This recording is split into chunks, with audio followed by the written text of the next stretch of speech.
amazing guests. We visit the past. We ponder our future as we exist in the here and now. At This Moment with Angela Black, Thursday evenings, Studio B on Revolution Radio.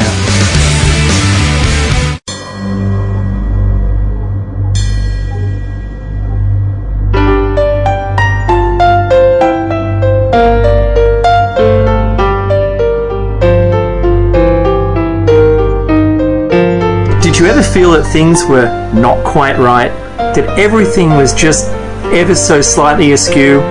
Do you have, to paraphrase Morpheus, a splinter in your mind? If you're interested in hearing the latest information about UFOs, the paranormal, Ancient cultures and structures, monatomic elements, longevity, fantastic discoveries in science, downloaded to your brain, then tune into us. Hi, I'm Dave. and I'm Mackie. And we are Shiny Side Out, Sundays 2 to 4 a.m. Eastern. See you then. Revolution Radio, freedomslips.com. You don't need to expect us. We're already here. The opinions expressed on this radio station, its programs, and its website by the hosts, guests, and call-in listeners or chatters are solely the opinions of the original source who expressed them. They do not necessarily represent the opinions of Revolution Radio and freedomslips.com, its staff, or affiliates. You're listening to Revolution Radio, freedomslips.com, 100% listener-supported radio, and now we return you to your host.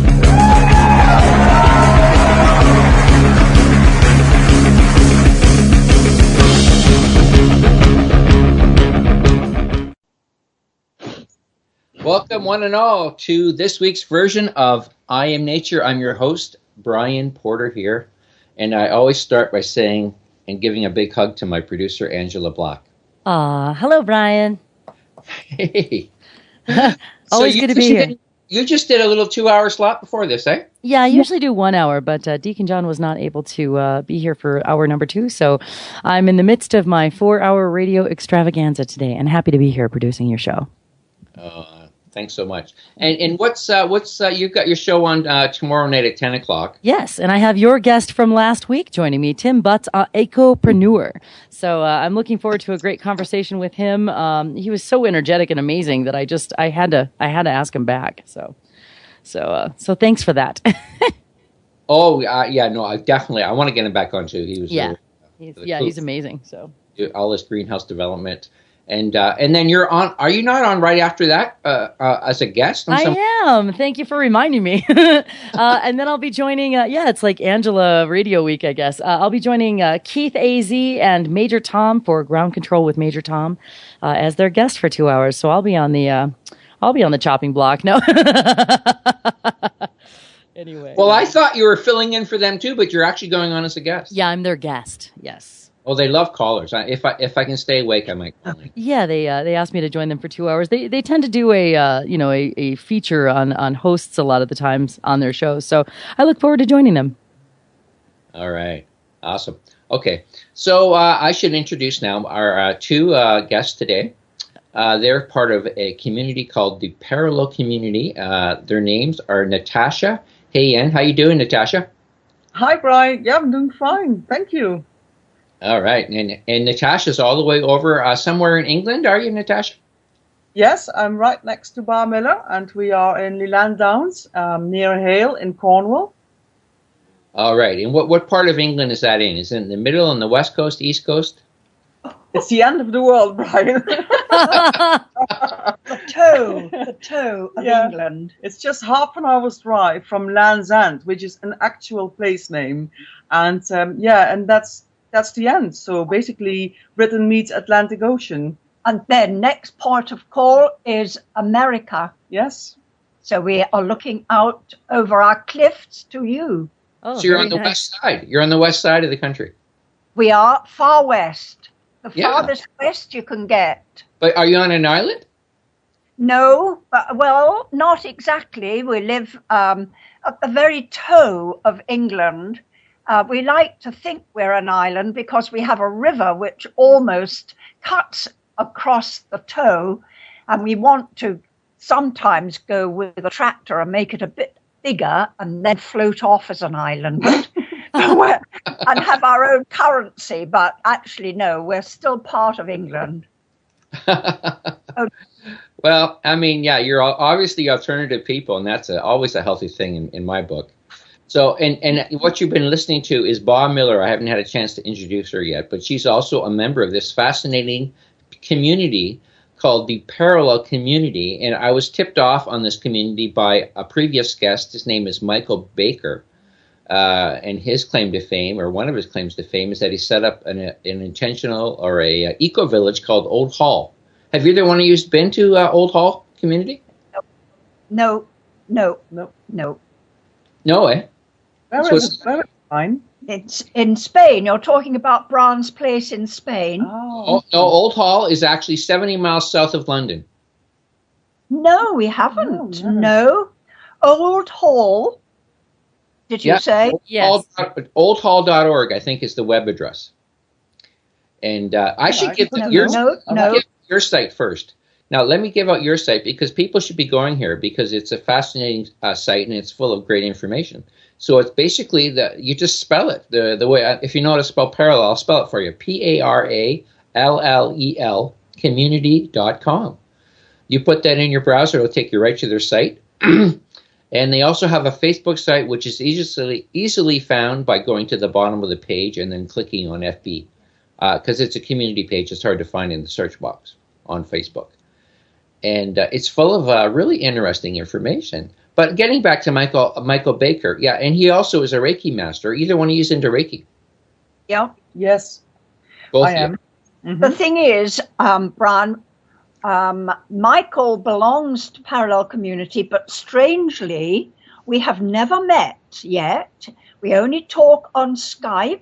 Mm-hmm. But we're hoping that he's going to come over this year and join us down here in Cornwall, where the core group is for Parallel Community, so that we will see him in the flesh for the first time. And give him a proper hug. Yes, a proper hug. Yeah, he's a neat one, isn't he? I got the chance to meet him here on the show with Brian, and wow, just fascinating. Just a fascinating man. Yeah, he's a lovely, lovely guy. He's like our kind of senior elder, if you like. Beautiful. Well, Angela really hit it off with them because of the Tolkien calendar. They're both into that, and since then I've learned a lot about that. So they had a lot to talk about. It was kind of funny.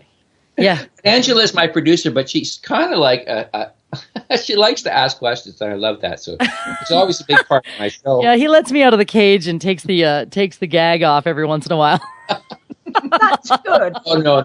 She has complete free reign. She interjects whenever she feels like it, and I think it's great. That's good. Yeah, she's just awesome. So let me just you've got a few things written about yourselves on the site. Can I just tell people what you're into, Nathascha? Yeah, sure. Okay, so Nathascha, it says here in her bio, it says Nathascha is dedicated to lovingly supporting the evolution of consciousness. Besides running Celtic Inspiration, which guides people on magical tours and offers nature-based metaphysical workshops, she works her magic on computer keyboards as a self-employed IT woman.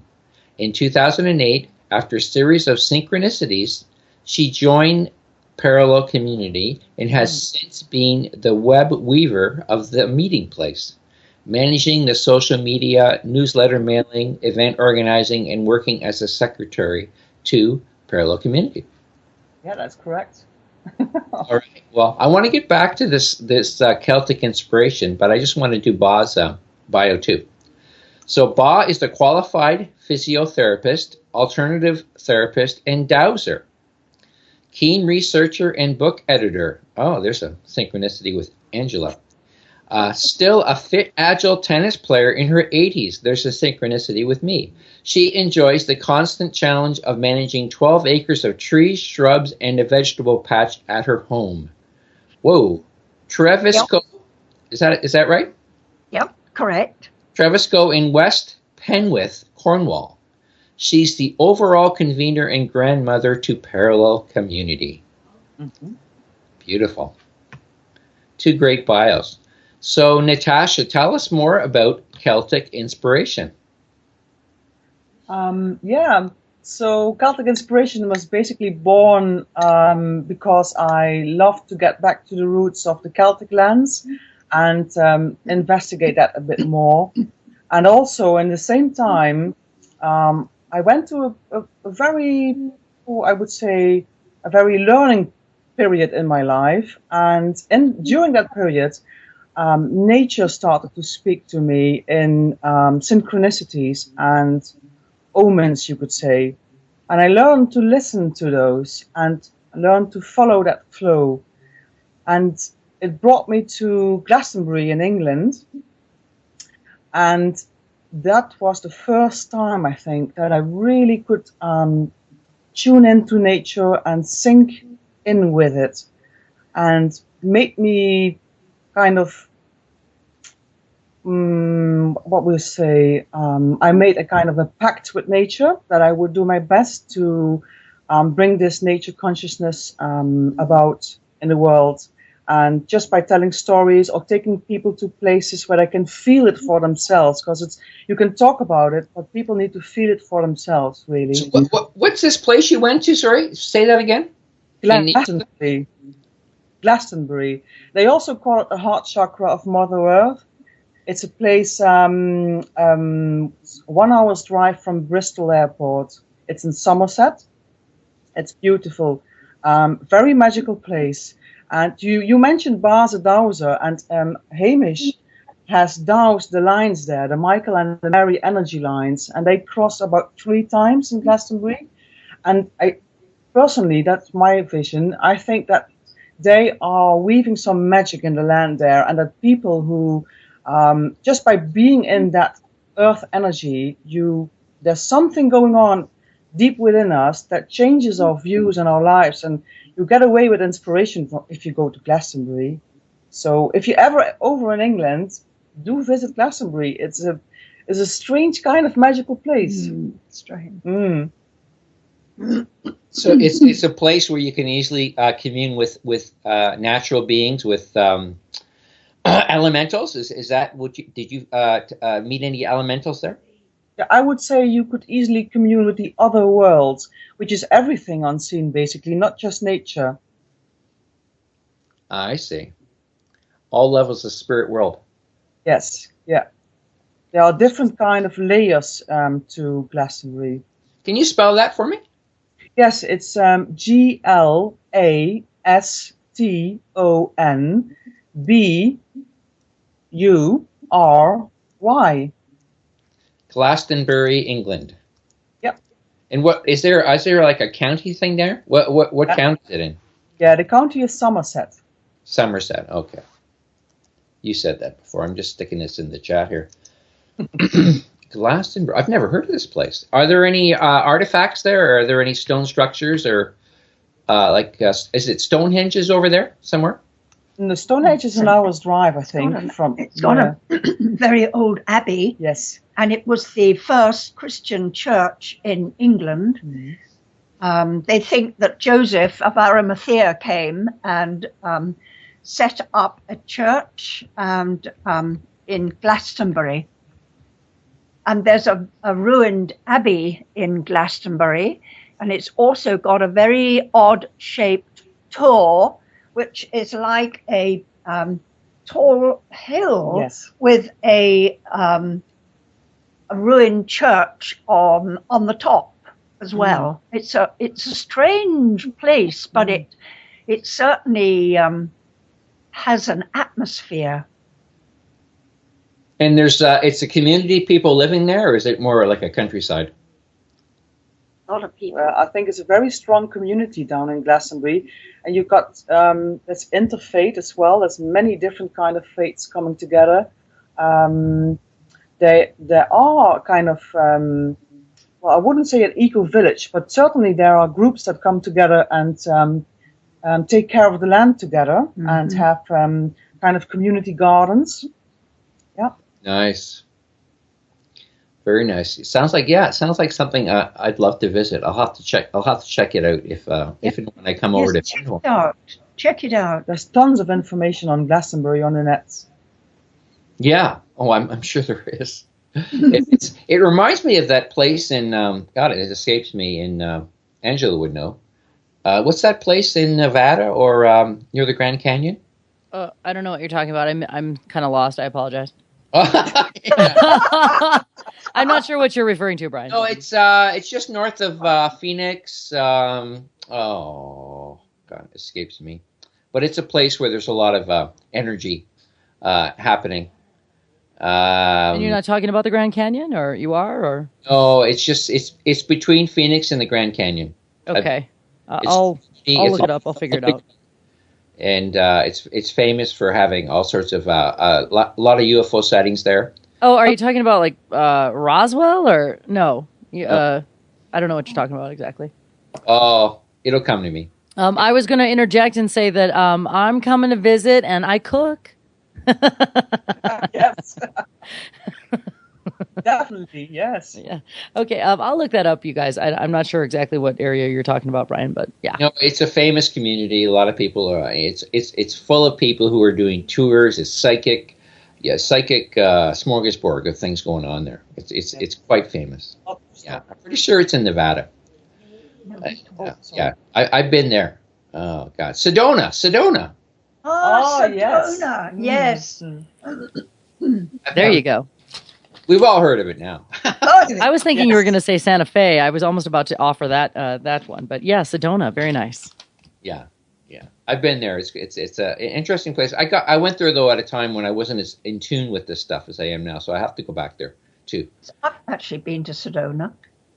Oh, you have been? Yep. I have. Ages ago. Well, it's been pretty active there for a long time. That community. Yes, it does collect again lots of like-minded people. Yeah. Oh yeah. So how do we join the parallel community?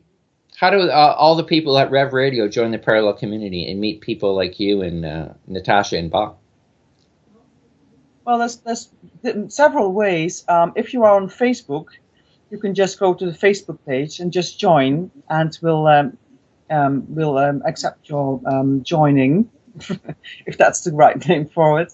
And then you can just, it's a public group, you can just get in and just read anything you would like to click on. And the other way is to just send us an email at info@parallelcommunity.com. Or we also have a meeting place on Ning, because we have different kind of members, and one kind of members doesn't really want to be on Facebook, so we made it a separate kind of place for them to meet digitally, and that is the meeting place on the Ning website, which is parallelcommunity.ning.co.uk, I think, or maybe .com, not sure now. Ling, how do you spell that? Ning, it's Ning. Oh, Ming, okay. No, Ning. It's an awareness. N is in Nancy. Okay. Yes, Ning. Yes. Ning. Okay, and it's a social site, like at Facebook, but not as well known. Yes. Yeah. Yeah, it's a kind of alternative Facebook. It's just not public, so you have to join and leave some details, and you can get in and then connect to other people. What I would normally do if somebody comes and join, I'd see if there are other members in their area, and then send them a link, just in case they might want to link up to each other. Yeah, I mean, it's a great place to meet people who have similar interests. And I mean, just looking at both of your bios, I mean, there's a lot of stuff here. I'm thinking of people who are on Rev Radio. Some of the hosts here, I think there'd be a lot of people who would find this interesting. There's a lot of people who are into natural healing, metaphysics, astral projection, all this stuff. A lot of natural healers, people. I don't know if there's any full-fledged shamans on the network, but there's people who are certainly very akin to that kind of knowledge system. So I think this is a good place for you. If you ever wanted to have a show, this would be a good place to have one, because you'd be part of a family of people who share a similar energy. So it's awesome. Thank you, Brian. Yeah. That's kind. Thank you. Yeah. So now the founder of the Parallel Community is a guy named Hamish Miller. Did I say that right? Yep, correct. He was a Scot with a name like that, Hamish. Yeah, I can see his picture on the site. He's no longer with us, at least in body. He's No. moved on. But what? How old is the parallel community, and what can you tell me about Hamish Miller? Well, Hamish, he was, let me think. Well, he used to design furniture, but it went in 1989. I think there was a problem in England here with a crash in little small businesses, and he then decided that he would come down to Cornwall because he had been living up near London, and he came down to Cornwall and started making things out of metal as a blacksmith. And he just loved it. I mean, it was the best thing that he did in his life. I came down and joined him down here, and we started to plant trees on the land, and we also, Hamish had learnt to dowse, and he taught me to dowse with dowsing rods, which he had made in his forge. And with these dowsing rods, we traveled actually all over the world with them, doing dowsing, which sounds crazy, but we traveled from Cornwall up to across England, following some energy lines which had been written about in history, and charted them, and now they are a pilgrim route for people to walk. We then also we followed energy lines. Like a hiking trail? What? There's like a hiking trail that you can take along the yes, energy lines?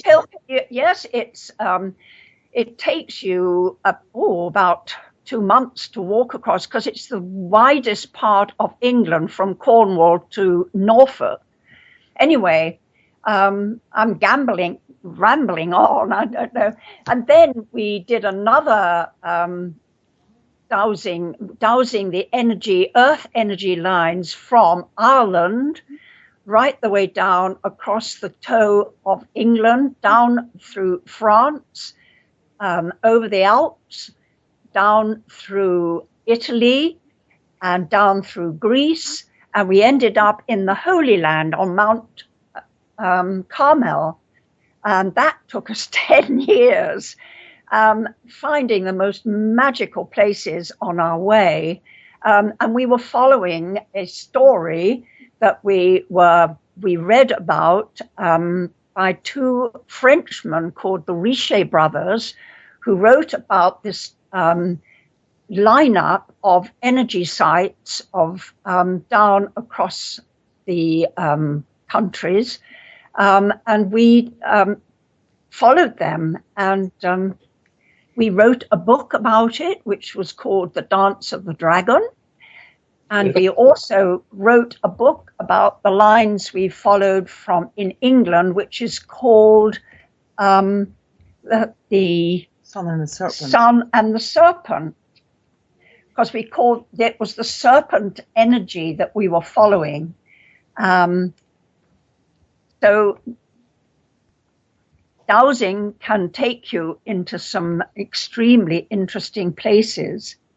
See, I thought dowsing was finding water, but it's more related to energy lines. You can use it for anything. Dowsing, dowsing can, you can find things with dowsing. You can, it's just the limit of your questioning, really. So you mean you can find something you lost? Oh, definitely. Yeah. Yes, and you can also find in houses where people have uncomfortable energy, or places where they always feel tired, or you can douse that, and then you can alter it.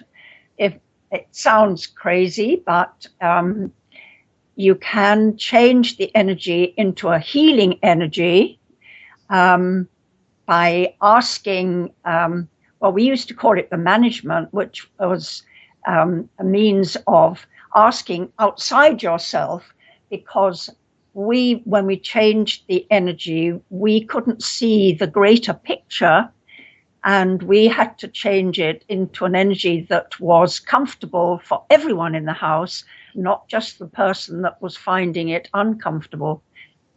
Anyways, that's just a little interest into dowsing. Well, I mean, we'll have to talk more about dowsing because we're getting close to the break. But so, how did you travel so far? Were you just walking? No, we went by car,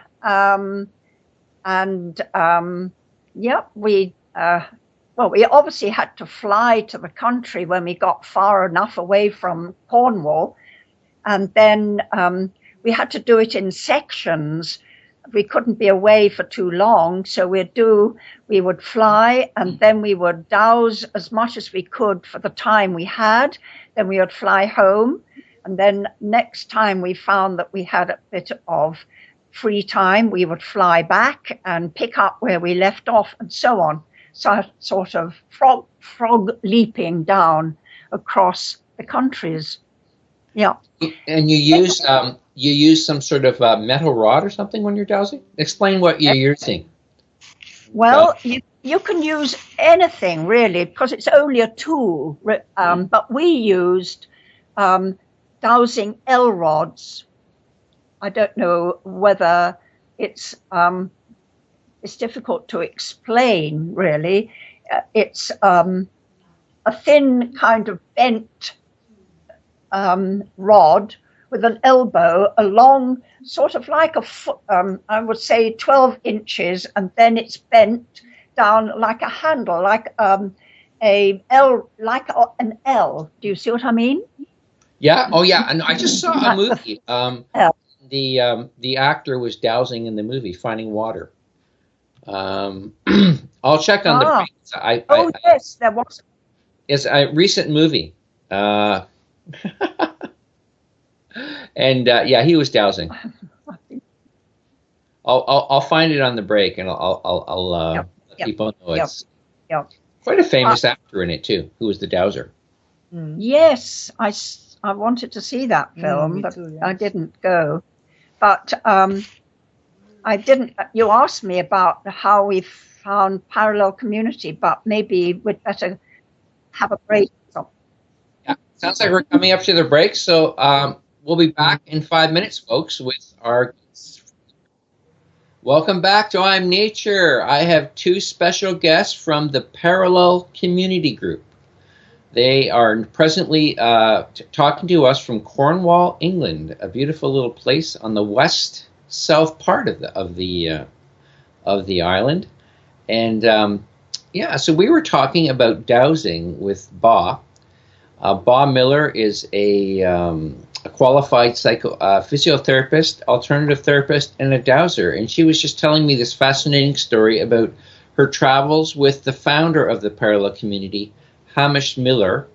And Ba, it seems that you spent a fair bit of time with him. Were you good friends, or did it go beyond that? Oh, I was married to Hamish. Oh, that makes sense. Yes. Okay. Yeah. Well, see, when you talked about him, you didn't say he was your husband, so I wasn't sure. Well, it's so strange, Brian. I kind of assume, people know, which is ridiculous, I know, because how would you know? It's okay. But that's great. I mean, it sounds to me like you had a beautiful life together. We had an amazing, exciting life, absolutely. Because I can also tell you that with this dowsing, it took us to New Zealand. Now, this will explain in a small way how Parallel Community did. was a question you asked me, and I wandered off rather down some other different pathways. But anyway, in 2006, I think it was, we finally decided that we'd go to New Zealand and see what the energies were like in New Zealand. And while we were there, we came in contact with an amazing man who introduced us to the indigenous people who were there 2,000 years ago, called the Waitaha. And they were an amazing nation, really. Who is this man, Ba? Who was this man that you met? Do you remember his name? We met a chap called Barry Brailsford. And was he a native New Zealander? We have a host from New Zealand, too. Yep. Well, he's original. He came originally, I suppose, from England, but that was sort of like his grandparents. But he lived in New Zealand, and he was a archaeologist, and he was a lecturer, and he was very much into the original people's history of New Zealand, which was quite a mystery. Nobody knew much about it. Anyway, he took us to in South Island. We came across one of the ancient maraes, and it was a very special. What's a marae? A marae is a sort of meeting place for the tribes. They used to get together where they had ceremonies and things. And there was this ancient marae in the South Island, right almost in the center of the South Island, called Castle Hill. And it was known as the birthplace of the gods by the ancient people, because that was more like a university for the children. About 2,000 years ago, they used to go there to learn from the wise, I don't know what they called them, anyway, sort of lecturers, if you like, or leaders. Anyway, we were staying very close to this. I just got a question. Was this another civilization back then, or was it the same group that was still living there? Well, the Waitaha ancestors are still there, but they're kind of mixed blood. If you know that, I don't think there's any pure blood Waitaha, but there are Waitaha ancestors still living there. Yeah. Okay. They came, I don't know how much you want to know, actually, but... no, this is fascinating, yeah. Really? Well, they came... I'm into Aboriginal culture, especially. I've never heard of the Waitaha. Well, yeah. I know a lot of people haven't, and in fact, the children in school were taught that before 700 years ago, there was no one in New Zealand, which was a complete lie, because the Waitaha were there 2,000 years ago. Now, they were a nation of three different people, different colors. They were the blacks that came from Africa.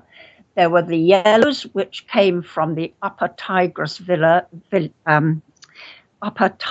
Valley, and they were also blonde and freckles, which came from the Celtic lands, really, and the white people, and wow. They all came from they originated from Easter Island, actually. And these three people all lived together in complete harmony. And they navigated their way over to New Zealand because they heard of a very precious stone called the punamu, which is a green jade. Anyway, so off they they went to New Zealand, and in the end, there were over 200 iwis or tribes living there. But about 700 years ago, there must have been a kind of tsunami or something which happened in the Pacific, which made a shortage of land and food, and there was New Zealand wasn't affected, and the people were searching for other lands for food, and they came to New Zealand. The ones that were living on Easter Island, you mean? No, other Pacific islands. Okay. Yeah, they came to New Zealand, and the Waitaha, who lived in harmony, and they never killed anything. I mean, it was an absolute taboo to fight. They came down to the beach to greet these people coming, and the people coming slaughtered them. And they kept a few women, and the women decided from that day that they would keep their whole story secret and never let it out. And that they kept it until 1992. But the story goes that they were told that at 1992 they had to let their story out because there was a premonition. They were told that when two stars came together in the sky, that was when they had to share their story, and that was in 1992. And they looked around for somebody to write their story, and they asked Barry Brailsford to write it. So that's why, and he was asked. Can you say who wrote the story again? Who did they ask again to write the story?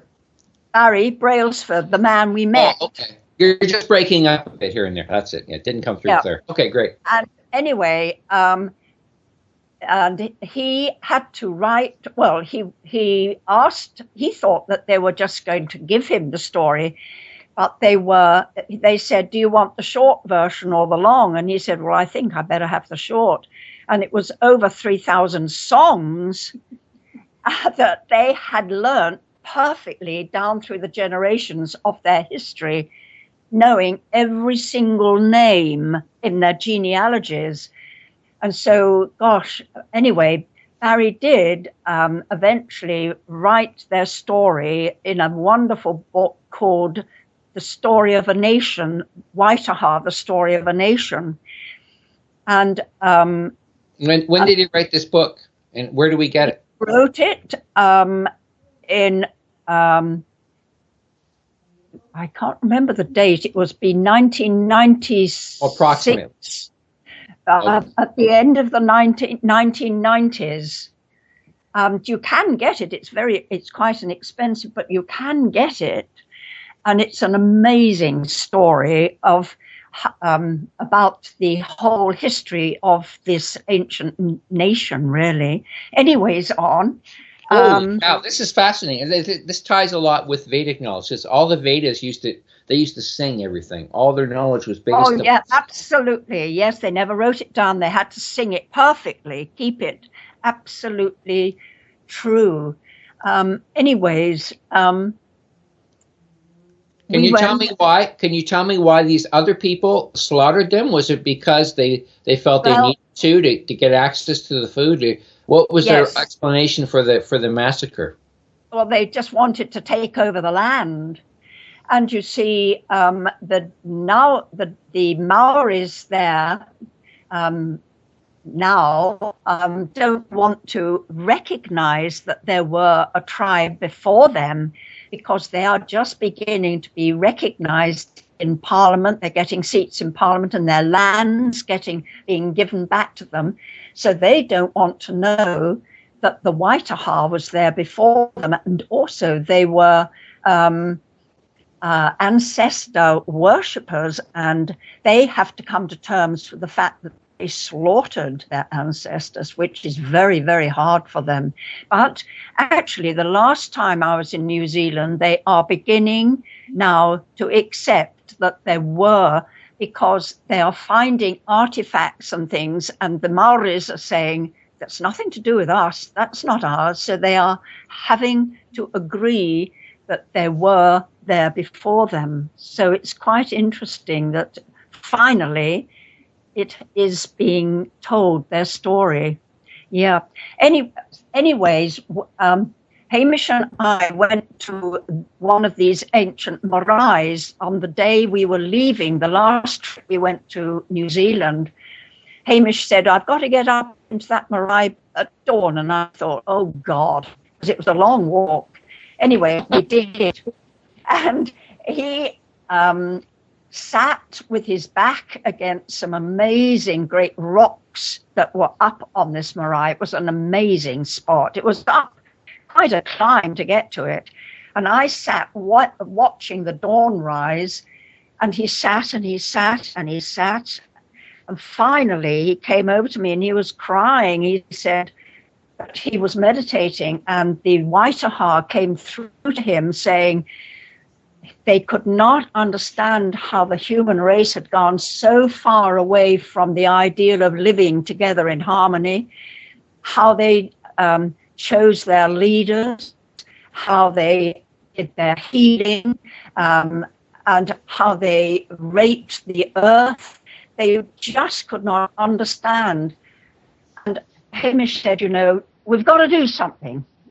And we got on the plane and we came back to England. And it was because of that Hamish decided we got a group of people together, like-minded people, and we thought that we would start a parallel community of people who live in their really live their talk.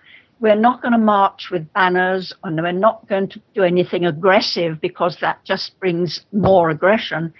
So we thought we'd just live life in a different way, and hopefully people would be attracted to it. And so we called it a parallel. We thought of ourselves as walking down a parallel road, if you like. And so we just called it parallel to what? The what? We thought that it was just like that we would be walking down on the earth on one road with our ideas, and everyone else can walk down on the other road, and hopefully they would see that we were living a much happier, healthier life, and we would attract them over to us without having to be aggressive or anything. So we just called ourselves a parallel community. That's how it started. So it's been around for about 25 years. Well, it started, we held a meeting in a local hotel here. There was a core group of us that were starting this parallel community group, and we gave out a notice that we were going to have this meeting in the hotel, and about over 100 people, to our surprise, turned up.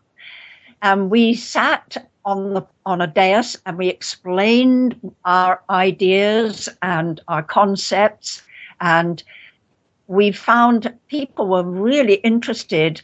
And from that meeting, we got people to offer their services for nothing. A chap came up, he said, I am an accountant, I will do your finances for nothing. His wife said, I do the local newspaper stories, I will do your newsletter. And then I think later on, Nathascha and Mario, who is with Nathascha, saw it on the internet and were really interested. And I'll leave you, Nathascha, to explain her story then. So that's how it really started. and it's grown exponentially, really. But it's a lot of it now is through the great help I have with Nathascha, who is a whiz kid on the internet. And I'm useless, absolutely useless. I'm 82 and I'm just in the, a real useless person on the internet. Not at all. So anyway, I'll pass you over to Nathascha because how she found herself attracted to parallel community. First, I've got to say, Ba is fantastic with the computer. I don't know anyone of your age, Ba, who can do the things you do. So and I know Hamish. I think just before he left this world, yes, he was insisting on you getting a computer. Oh, I know. So you could learn to use Skype. I know. And keep connected to, yes. Because Hamish, he used to write books and things and edit them, and I don't know. Anyway, he must have known that his time was up and he was going to leave this mortal coil, because the Christmas he gave me this computer. And I said, I hate computers, lovey. You can just take it back to the shop. I don't want it. And he looked at me and he said, you are going to have to learn. And 3 weeks later, he died. Wow. And how old was Hamish when he passed on? How old was he? He was 82. Okay. Yeah. So he had a good long life. 82. He had a really long life. And he was happy to go. He was quite happy because he had had an out-of-body experience when he went down that traditional tunnel. And he said it was just so beautiful and so calm and so absolutely peaceful that he said that he would never fear dying. And he really was almost quite happy to leave, I think. Well, that's interesting. And at what age did he have this out of body or near-death experience? He had it in 1982 when he went up the tunnel, and he found when he got to the end of the tunnel where there was this light, he'd never read anything about this or gone into anything. So it was just something that he never made up because he'd never heard about it anyway. He came to the end of the tunnel, to the light, and he felt beings there. He couldn't see any of them. And they gave him all the time in the world, he said. He felt it could have been an eternity to make up his mind. They said, this is the entrance to where we are. It wasn't in words, but it was in his head. It was translated into his head. You are welcome to come in if you want to. And Hamish he thought, I can't understand a word of what they're up here. I've just got to go back. And he said, I must go back. I've still got to learn so much. And he said it was almost like a chuckle up there. He said the universe has got so much humor. And he felt them saying, yeah, I think you better go back. So he said he felt himself going back down the tunnel, and he woke up in the hospital bed where he had been. And from that time on, his whole life changed. That was when he started dowsing, and he became a completely different person with his talents and his interests, actually, the outer body. So anyway. Sounds like he brought back some knowledge from the other side. I think he did. He came back with a total different set of values. Mm-hmm. Total. Mm. Wow, what an amazing story! Absolutely amazing. I mean, I've had all sorts of beautiful spiritual experiences, but I've never had a near-death experience. I don't know if I want to have one, but I agree. I mean, the last thing I'm afraid of is dying. I mean, I really think it's the currency in most of the universe is love and consideration, kindness, and a love of difference. I think there's a lot of things out there that a lot of different types of beings. And I think that they'd like to be here with us, but we kind of scare them with the way we live. Yeah. Okay, well, here we are. We're on another break. So we'll be back soon with another half hour of I Am Nature with Ba and Nathascha, and we'll continue our discussion of the afterlife.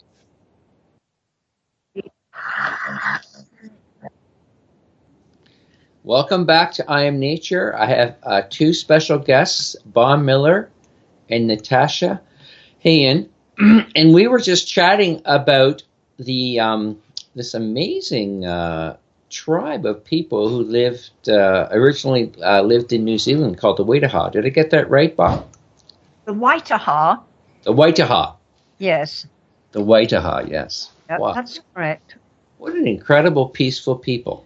Oh, they were absolutely fantastic. Yep. In every single way. You know, if they cut a tree down, they would notice where the first chip would land, and then where that landed, they would plant at least 3 more trees there. So every tree they cut down, they planted 3 more. And everything like that, they just lived in harmony with each other and with the natural world around us. Yeah. So no wonder. There were 3 separate races of people, but they all had the same belief system and the same culture. Yeah, they were 3 separate people that ended up in New Zealand, not New Zealand, in the Easter Island, by the currents of the Pacific and everything else, brought these tribes, these people together, and the one common thing that they made everyone have the same language, and that they did not have any weapons for killing. Wow. Those were the 2 great tenets that they had. Yeah. Yeah. And they lived totally in harmony with everything. And they're the ones who constructed the beautiful artifacts and statues of Easter Island? Or were they there already? Yes, yep, they did. So, yes, absolutely. It's the history isn't really known, you see, actually. It's fascinating. Yep. Okay. You mean of the history of Easter Island or the history of the Waitaha? Well, both, actually, both. Well, what does your friend say about them in his book? You know, it's a sort of a summary. We're sort of, I'm really fascinated by this idea, by this culture. I find it, I mean, I'm quite certain I've lived with other, you know, in past lives, I've lived in indigenous communities of beautiful, peaceful people, because this place makes no sense to me either. I mean, it makes no sense. No. From the day I was born, practically, I haven't fit in to the Western culture. It just makes no sense. I mean, I've always been attracted to nature. I've always had a natural love of my species and of animals, especially. I just love trees. I'm very connected to trees. And one of our hosts here, Barbara Lindsay, she has a show called The Cosmic Oracle, and she did a past life reading on me on air. And she said, I used to be like a Tarzan. I used to be a scout for the tribe when they went out hunting and whatnot. Oh, lovely. Fantastic. Yeah, I think we all have been part of an indigenous tribe at some, I'm sure I was a Waitaha. I became so absolutely besotted almost with the stories about them and their places that we were very lucky to be taken to with Barry, because he knew of all their ancient places. Being told by their ancestors, a lot of people didn't know them, and he would take us to these places. So we dug a really deep furrow in the history of New Zealand. And I'd love to just read you something I've just found, which we got from a Maori elder. And this is what he said, if you can be... we are currently returning to a period of discovery of a psychic science relating to the harnessing of earth energies. Some vestiges of this science have been preserved in many parts of the world by a few of the so-called primitive races who still utilize the power emanating from sacred sites which have laid partially dormant for many generations. The ancients mastered to a very high level a sophisticated psychic science harnessing the elemental forces, together with a command of psychic power far beyond anything we can at this stage even begin to comprehend.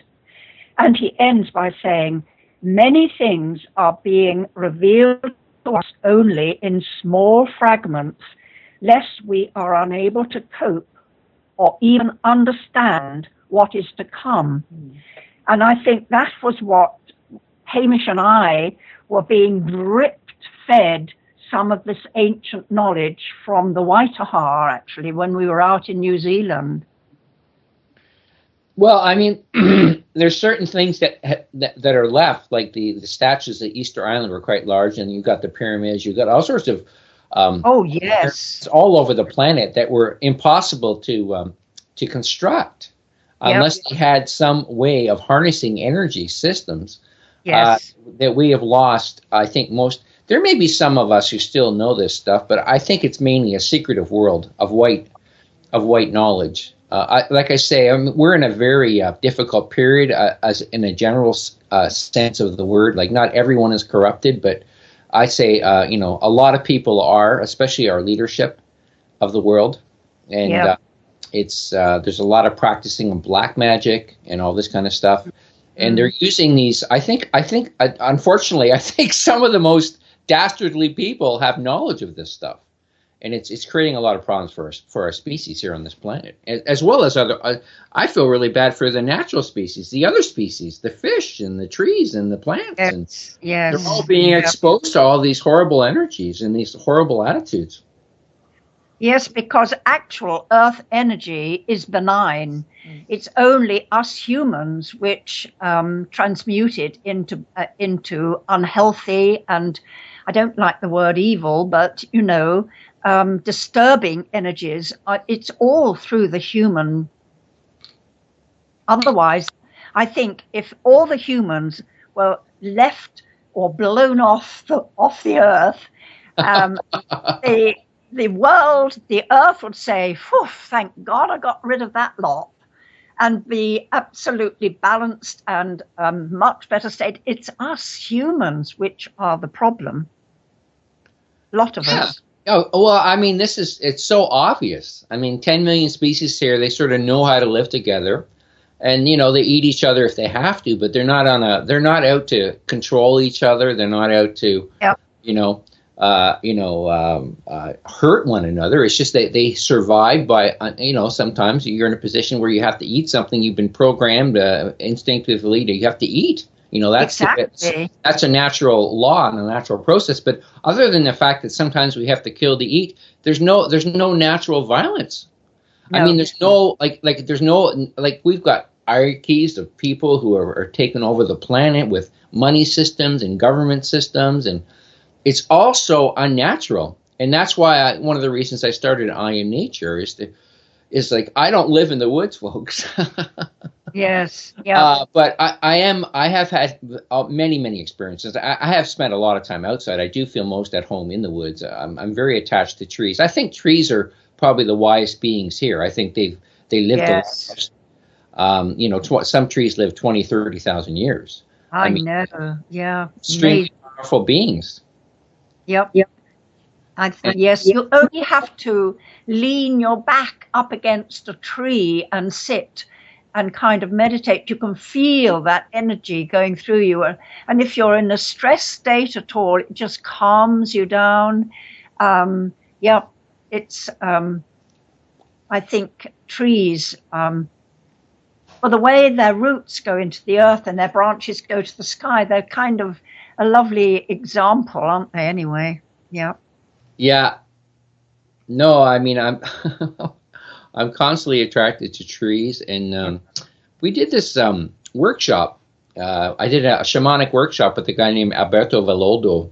He's an American sort of trained Western shaman by some, I forget the name of the tribe, but they live in Peru, and they too were like kind of like the Watawi. Is that right? Yes, Waitaha. Waitaha. Yeah. I'll get it eventually. The Waitaha, and they came out. They were in hiding for like they managed to stay hidden from the Spaniards when they came in and invaded and killed. Oh, was this the tribe in the heart up in the mountains? Yes. Yes. And he managed to barter with them for some dental. He knew a good dentist in that area, and so a lot of them wanted dental work. So he bartered with me. Said, "Well, I'll get your teeth fixed if you'll teach me all about shamanism." And they said, "Sure." And they also wanted to find someone. And Alberto Valoldo is quite a bright guy. I mean, he obviously spent 20, 30 years studying, Aboriginal culture and shamanism all over the planet, not just in Peru. So he too was guided, as you were. Obviously, you were guided to go to meet to New Zealand by your dowsing. Yep, absolutely. Yep, sure. And one of the things I encourage people to do on Revolution Radio is because we live in a culture that is, I think it's pretty much anti-nature, and it's also anti-human, that to reach out beyond your community if you find you live in a place where there aren't any sensitive people who care, and join things like the parallel community, because you'll meet people of like energy, of like sensitivity. Absolutely. And one of the best ways, if you can't around your local area, it can start there. But with Nathascha's talent on the internet, having got the web and the meeting place and all this, it's the ideas that people put down and things that they are doing, and then it's such a wonderful place to start discussions and things as well. We find that people are sometimes a bit shy to start a discussion or share ideas, and the parallel community is not telling people what to do. We are here to connect to one another, groups and people, and we encourage people to tell their stories, to share their ideas, and so because then we can see, oh, there's somebody over there whom, say if this young guy of 18 years old has a fantastic idea, but doesn't have the finances, doesn't have the research or the technology, then what Parallel Community would love to do, or at least be kind of an axle to the wheel, is to connect that guy up with a financer, a researcher, somebody who can make his dream come alive. And that way we are all helped. It's not just this one guy with the idea, but it's the greater benefit to the whole world. So that's hopefully what Parallel Community is inspiring in people. And if anyone is listening and wants to join Parallel Community, feel free to just tell us your stories and tell us your ideas and inspirations. Share it in our newsletter or online, and you never know who reads your request or story, and you never know, your dreams might come true. See, what Parallel Community is not, at the beginning we had people contacting us and saying, this is going wrong in our area, what are you going to do about it? And so we had to say, look, we are not going to do anything about it. We are offering you a platform on our webpage for you to put up your problem and help to get somebody might have an idea to help you, because we can't cure everybody's problems all over the place. But we have given you the platform. That was our whole idea, to be rather like the idea of a spider's web. We are the center of the spider's web, sending out loads of spokes, if you like, for people to share their ideas, their problems, whatever. Yeah. Well, I mean, just like I used to spend a fair bit of time on Facebook, and I think I helped a lot of people, prevent them from committing suicide and whatnot, because a lot of them would get quite depressed from reading all this bad news. Yeah. And I have a background in social work and therapy and all that kind of stuff, so I could see the people that were really losing it, and so I would help them come back. But this sounds like, from what I've seen of your list of members, and I mean, they're all enlightened, conscious people, and they could help. I mean, if someone's feeling alone, or like you say, they have a good idea, yes. they don't feel like they fit. Like in Canada and the United States, I mean, these countries are very backward spiritually, in their ability to connect with nature and whatnot. And it's so funny because I've had two American guests on my show, and I've done about 20 shows now. So it's harder to find people who are connected in this vicinity. I'm not saying there aren't. We were talking about all the intentional communities and whatnot, but I'll tell you, I've had a hard time getting these people to come on my show, the ones that are living in North America. So it's kind of odd. There's some sort of I don't know how to characterize it, but they're not as friendly, let's put it that way, as people are in Europe and other parts of the world. And I find that in general to be the case of people who live in North America. Oh, that's strange. Yeah. Even the people that are progressive. I mean, I've talked to these people and I've tried to get them on my show, and I will persist. And I had a great guest on last week who's an American, a great guy named Tim Butts, and he's doing some awesome work in sustainable greenhouse development and whatnot. And I introduced him to a guy, another American who's living in Costa Rica, setting up eco-villages. So, I mean, there are good people. Yes. But I'm just saying that there's some level of, I don't know if it's shyness or it's just a level. And I found this to be the case where I was living in Ottawa. I used to live in the capital of Canada, Ottawa, and I used to go to these meetings, sustainability meetings and all this stuff, but I didn't feel any love at these meetings. There was just a bunch of people who are really angry and want to lash out. Yeah. You know? And this is a real problem within the political change community I think it's maybe worldwide, but there's got to be a way of changing things that isn't violent. And it absolutely. Create a distance between human beings. Absolutely. Absolutely. You see, we used to, you go to dinner parties. This is one thing that, again, sparked Hamish off on his thoughts about parallel community. You'd go to dinner parties and people would say, oh, the government never listens, and there's no point in voting, and moaning.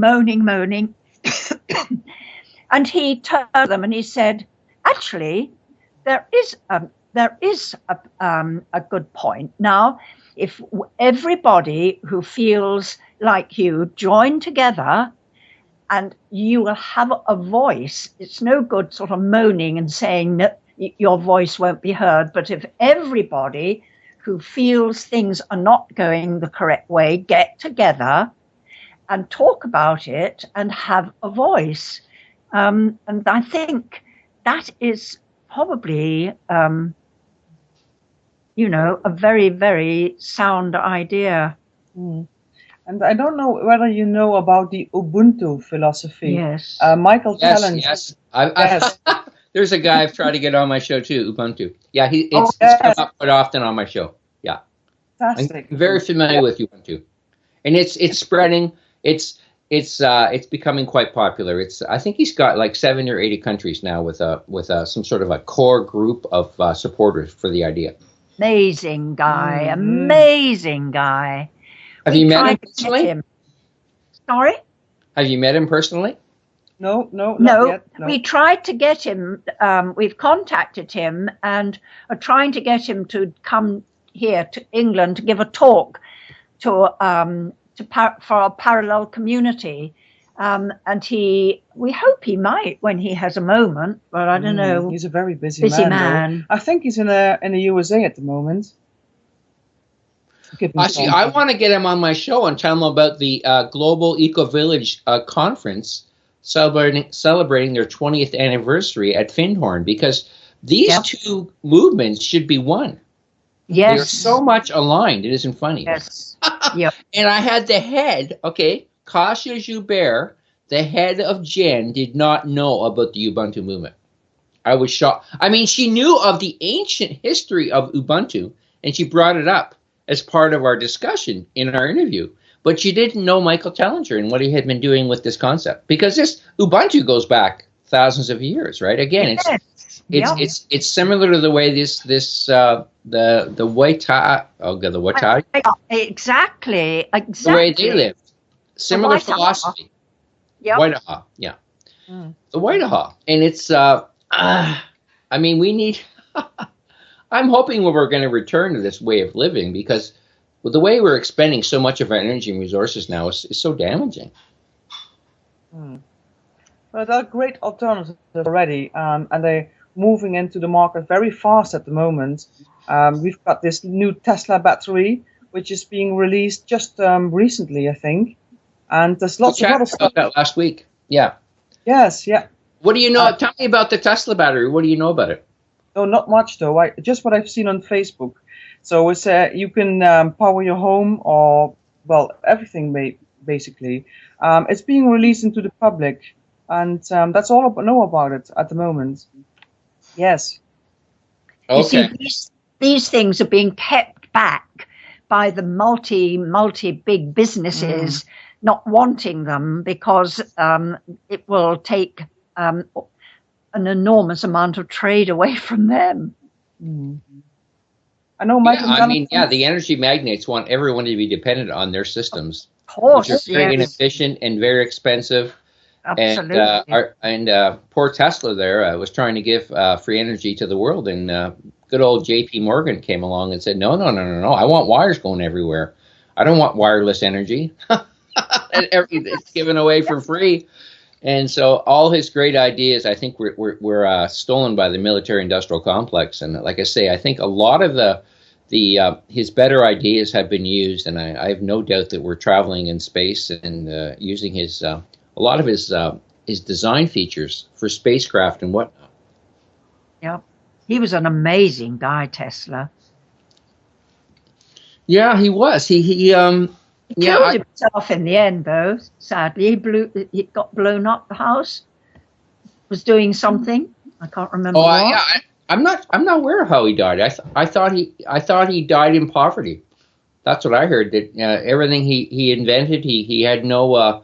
He was getting no residual profit from it, and he died a poor person. I didn't realize there was an accident. Well, I think there was an accident, but I don't think he died. I think, he was an incredibly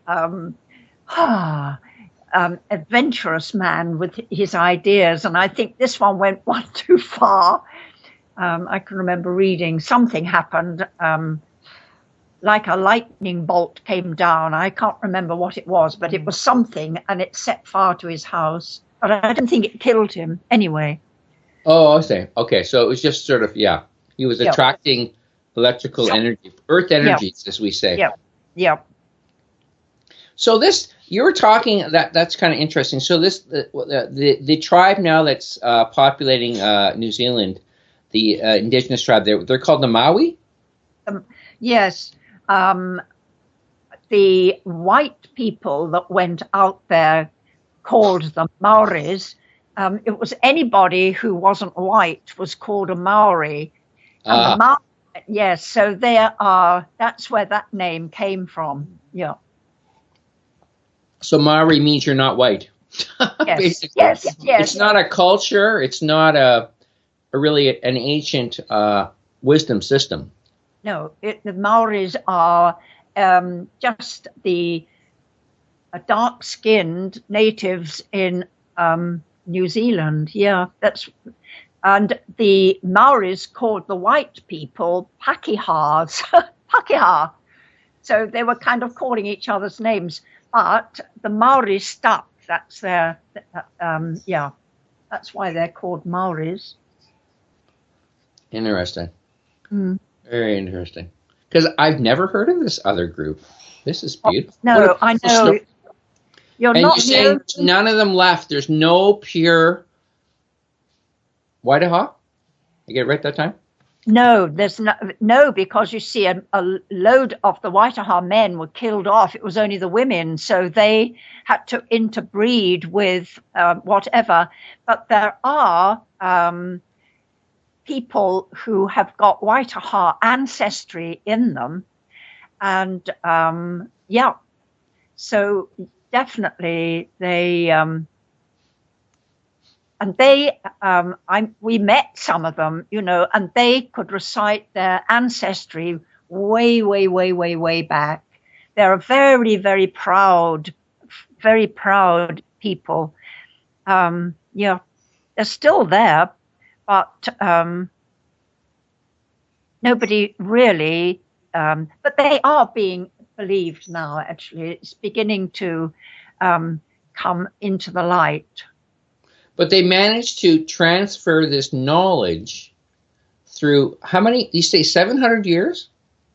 Yes. Yep. Yes. It was 72 generations. They kept their secret until 1992, until these two stars came in, as they were. It was a portent that these two stars, one from the northern hemisphere, they called it marry with a star in the southern hemisphere. And when that happened, they were told they had to share their story. And then they looked around for somebody to tell their story. And they asked Barry, because he was an archaeologist, he was a lecturer, and he'd also got a MBE for the work that he had been teaching the Maori children. And so they asked him whether he would write their story. And at first he said, I can't write your story. I'm not one of you. I can't write your story. And they finally said, we can't have your hysterics anymore. You've got to write our story. And so he said, okay, finally he said that he would write the story. And then when he heard it was over 3,000 songs, Ollie Moses. Anyway, yeah. Well, how did he write music? No, they sang. Sorry. Yeah, we'll get further into that after the next break, folks. This is a fascinating interview we're having here, learning new stuff, as we all are, I hope. So we'll be back soon with Welcome back to I'm Nature. This is Brian Porter, your host. And before we get back to our fascinating discussion here today about ancient cultures landing in New Zealand, I'd like to talk about the importance of supporting Revolution Radio, freedomslips.com. This is one of the best places on the planet to get accurate alternative news on current day events, on spirituality, on alternative ways of living, which is kind of the way what I focus on this show. And there's quite a few ways you can support the network. If you just go to the site, freedomslips.com, there's a support banner there. You can put an ad on the network. You can buy seeds, which I think is probably the most common way that people support the network, is by buying non-GMO seed. And it's good for you. It's good for the planet. It's good for everyone to grow your own. There's nothing more healthy for you than fresh food from your own garden. So now let's get back to our topic of discussion today, which is the parallel community emanating, I guess, is the center of the parallel community Cornwall, England? Yes, it is. It is. This is where you have your big meetings? Yes, we do. Yes, right here in this kitchen. Yes. That's where the big meetings take place. The core group is normally about 7, 8 of us. 8, yeah.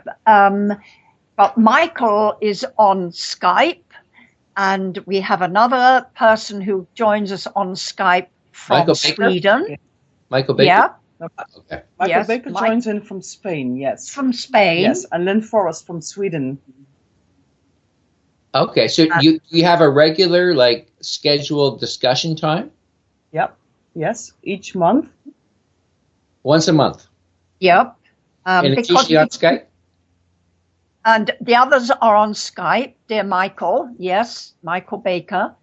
And we talk about, well, at the moment, we are doing a whole lot of lectures, interesting talks and workshops to, what shall I say, enliven people's minds. Yeah. Well, you had a previous guest just recently who was into meditative healing. Yes, groups of Matthew people. Manning. Yeah, I mean that's right. I mean that is exactly what I have in mind. I'm a certified yoga teacher, and that's precisely what I had in mind as part of my yoga training. But unfortunately, the teachers I had didn't believe in this stuff, so I couldn't develop it.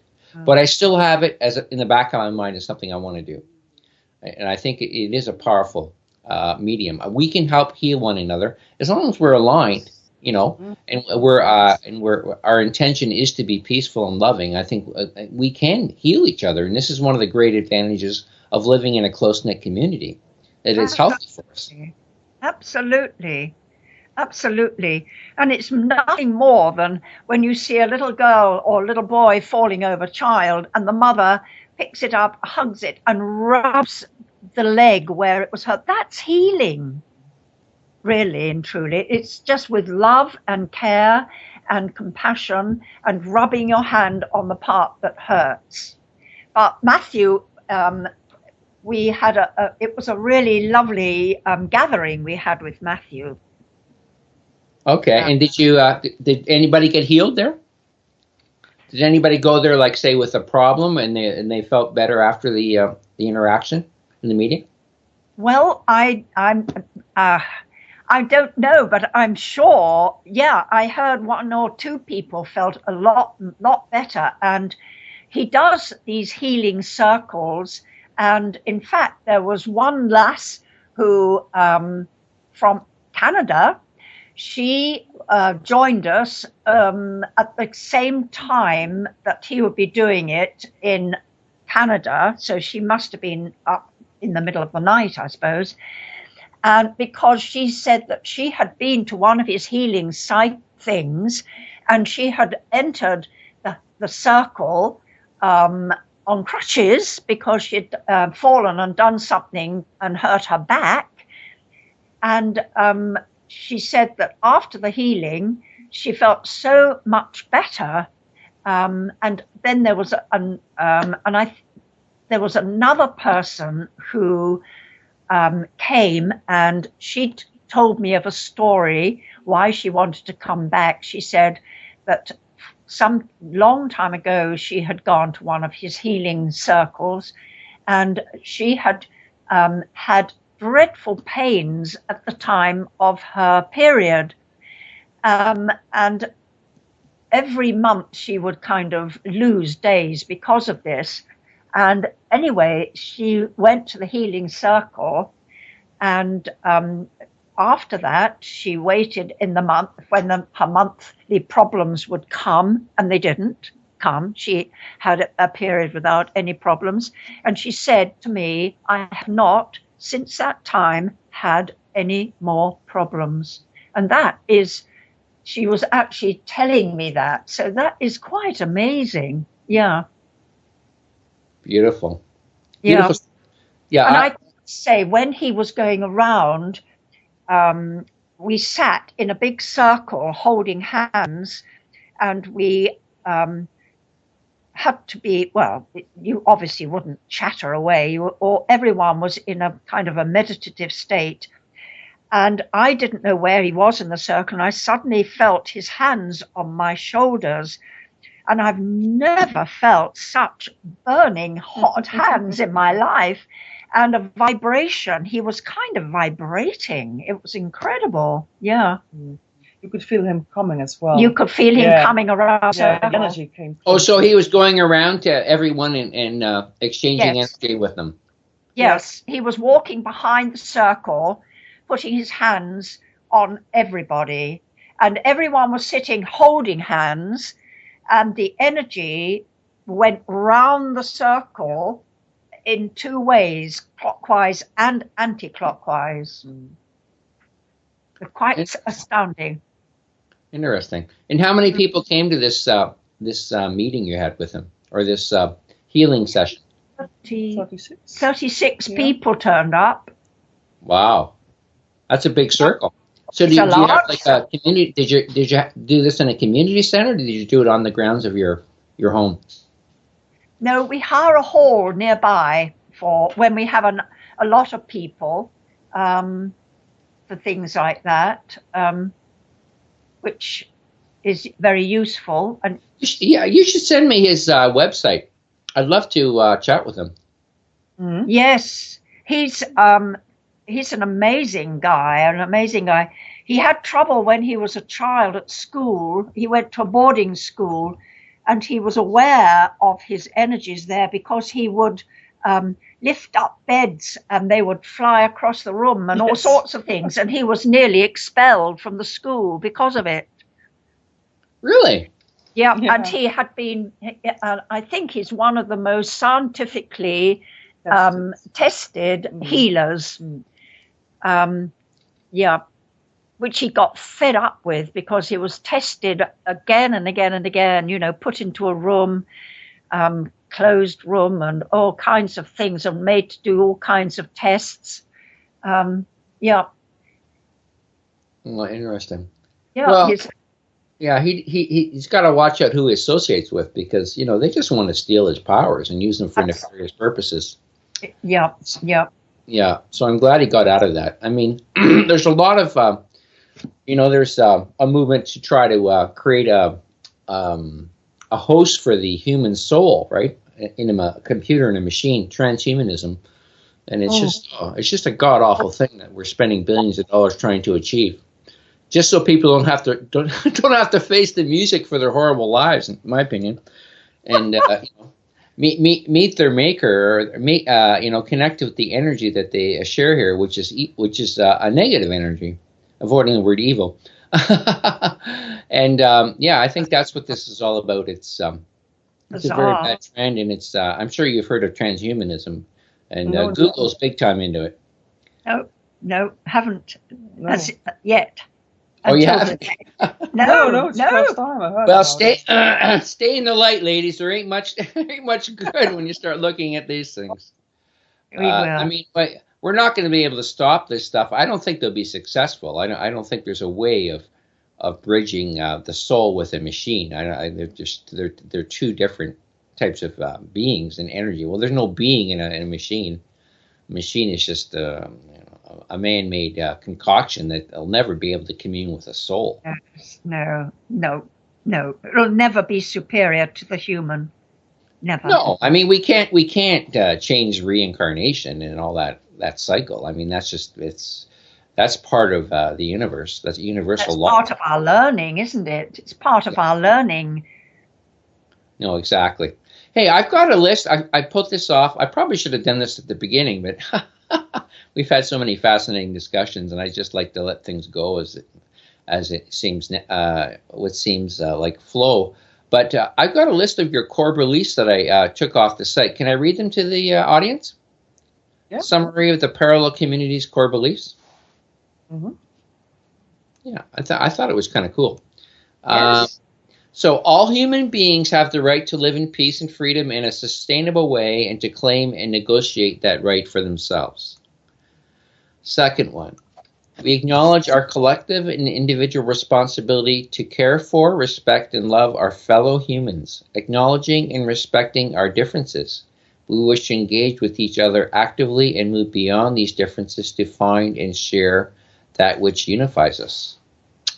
That's beautiful. We seek to let go of rather than stand against things that no longer serve us. Through our actions, we intend to create wholesome new options and possibilities for ourselves and the wider world. Solving global issues begins in our local community and with friends by taking small and positive actions. We encourage honest communication through constructive and non-judgmental discussion. There's no purpose in argument or discord, though differences of perspectives add spice to life. I love that one. I really meet people who can have a discussion with someone when they disagree with them and not get upset. And this is yes, that takes a lot of self-control and open-mindedness. Yes. Yes. Yeah. What I'm going to do after the show is I'm going to send you my, I've got a long essay called Try Energetic Healing. And one of the things I talk about is learning to love difference. Because everyone connects to the universe in a unique way. And so, and this is a beautiful thing. And we see it as, I think a lot of people see it as not such a good thing. But I think it's a beautiful thing. And I think this is why so many people come to different conclusions in their lives about when they look at metaphysics and religion and whatnot. But my solution is to have many different religions and many different belief systems. As long as they respect the mother of all, which is Pachamama, we can all get along. There's room for literally hundreds of thousands of religion, belief systems, or whatever you want to create for yourself here. As long as we live by the law of Pachamama, we can all get along here. And this is what these ancient peaceful cultures did. Absolutely. Absolutely. There's really only one law. Live by the law of Pachamama. And I'm fortunate because I call her Pachamama. I saw an angelic being when I was young, who to me, I realized later was probably a Pachamama, because she looked like an archangel and she had a mermaid's tail. Oh, lovely. Yeah. Lovely. It was the most amazing experience of my life. And she filled me full of love and basically she put me on a journey to try to help people see that there's a better way to live here, and that her laws make the most sense because she's the one who created this place. Absolutely. Yes. As you say, all religions really all come from one point, and that is just love. And like the Beatles, love is all we need. But it has to be, love has been hackneyed and kind of debased, the word. It's very difficult to try and describe the word love in the way that it is really, really meant. If you know what I mean. Yeah, well, I use the word agape a lot in my email. Agape? Agape, yeah. Because this is what we need, I think we need to bring forth is a love that actually leads to self-sacrifice. I spent 22 years working with the most difficult kids on the planet, teenagers and whatnot. They constantly push buttons. But this is how you learn how to evolve spiritually. When you put yourself in a position that is very, often very stressful and difficult, you learn how much control you have and how you can learn to love unconditionally, which is the big lesson. Yep. This world is here. That's why I want to talk to this healer you had in, what was his name again? Matthew Manning. Matthew Manning, because this place, I think, was created to teach us all sorts of lessons. And one of the lessons is to learn to love unconditionally. And for whatever reason, I've got a whole sorts of theories about why it's gone so negative. But I think that the bottom line is that some people learn slower than others. And right now we're left with a batch of people who don't seem to understand the ways of the universe. And so we're in this pickle. And those that are here now that are trying to teach them are probably some of the best teachers out there, because we have a lot of difficult students. That's the way Yeah. Okay, well, let me finish with this. I love this, your core beliefs, because I'm so much in tune with this, it's not funny. We bring a message of hope and encourage people to renew their sense of wonder at the marvels of nature and being alive. We seek to use the massive energy available in human hearts and minds to make a difference to our future. Beautiful. If we each follow our life purpose and whatever truly inspires us, this will contribute to all of the world's major issues becoming resolved.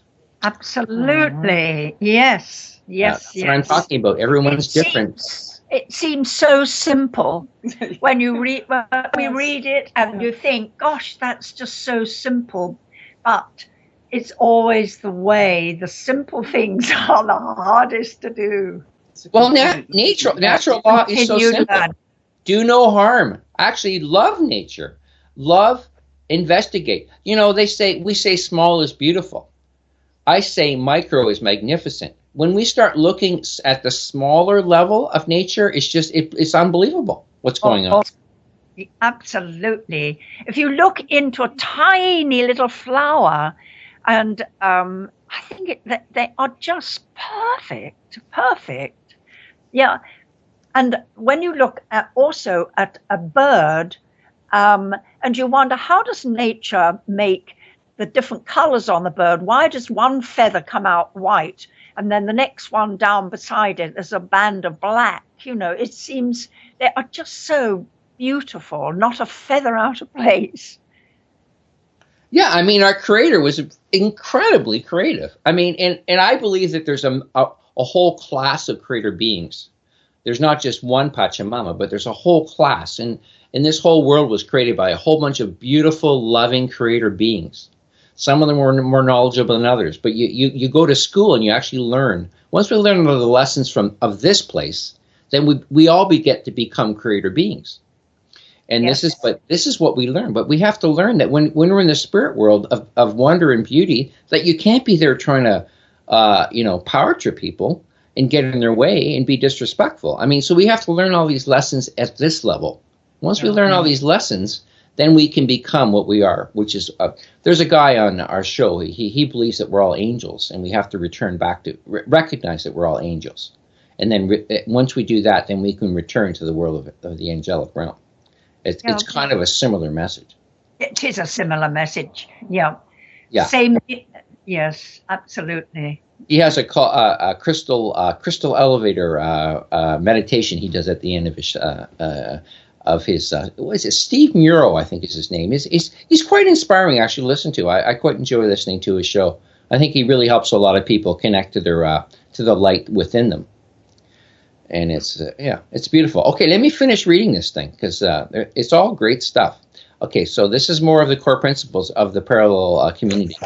Because we're getting to the end here. We're moving into a new level of civilization and culture worldwide, where cooperation between humans with each other, with nature, and with the wider cosmos will flourish. We respect the real value of the currencies of life, the air of life, the wind's atmosphere, the water of life, clouds, waterways, underground water, rivers, streams, oceans, the givers of life, animal, cattle, fish, birds, microbes, the sustainers of life, agriculture, civiculture, which is kind of like, that means, for those that don't understand, it's tree sort of management, forest management, food crops, pastures, and the fruits of the plant world, the foundation of life, the land, Mother Earth. Mm-hmm. Our mission is to set in motion a parallel community of like-minded people around the world, a network that spreads wherever it is needed. This is dedicated to making things easier for people active in bringing new light, new ways of thinking, and new initiatives into the world, taking practical, positive steps towards their goal. Together, through mutual help and support, we'll generate the energy to make significant changes, respecting the wisdom of both youth and eldership, and acknowledging our role in safeguarding the lives of future generations. Wow. It's just beautiful. I mean, those are right on. Who wrote those? Michael Baker has helped that write all these beautiful words, because we had a very short version. Yes. And we at some point we felt we needed to elaborate on it, and Michael just had the most beautiful words. So that's thanks to him. Oh, okay, great. I thought it may have been Hamish. Yes, because we have a little pamphlet, a shortened, very much more shortened little folded pamphlet that when we go to fairs and we have a table, we give them out to people.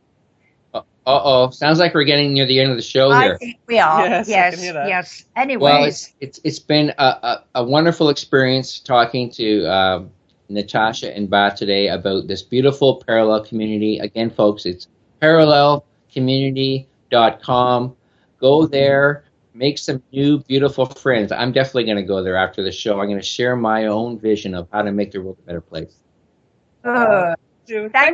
Thank you, Brian. Bye. Okay, love you all. Give my love to everyone. And thanks a lot, Angela. Thank you, Angela.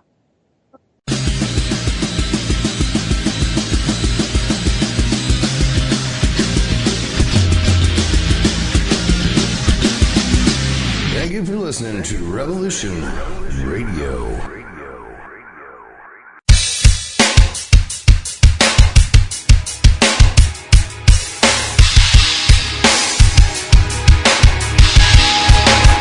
Enter into a world unseen on Raven Star's Witching Hour.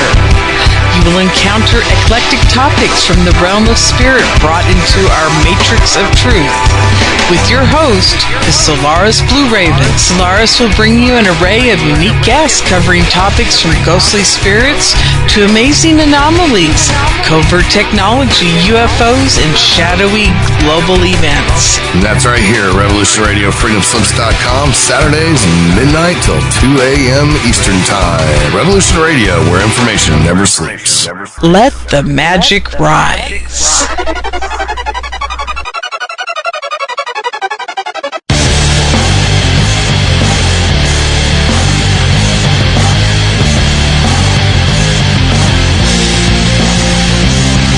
Hi, this is Bo.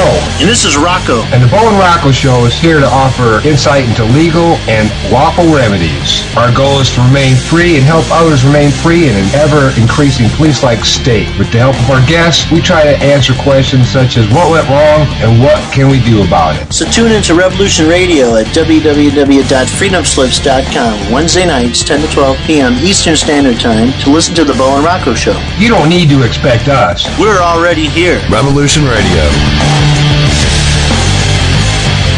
Every Tuesday evening on Revolution Radio at freedomslips.com, we present our goddess spiritual warrior, Kathy Bilski. I command.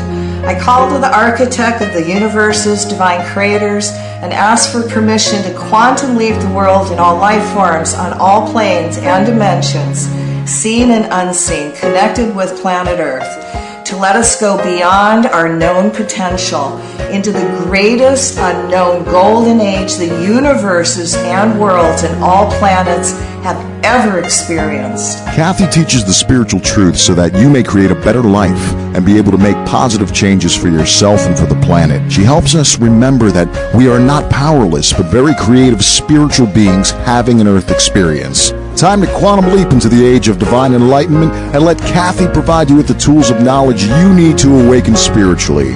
That's the Quantum Leap Show. Let Light Unite every Tuesday at 10 p.m. Eastern on Revolution Radio Studio B.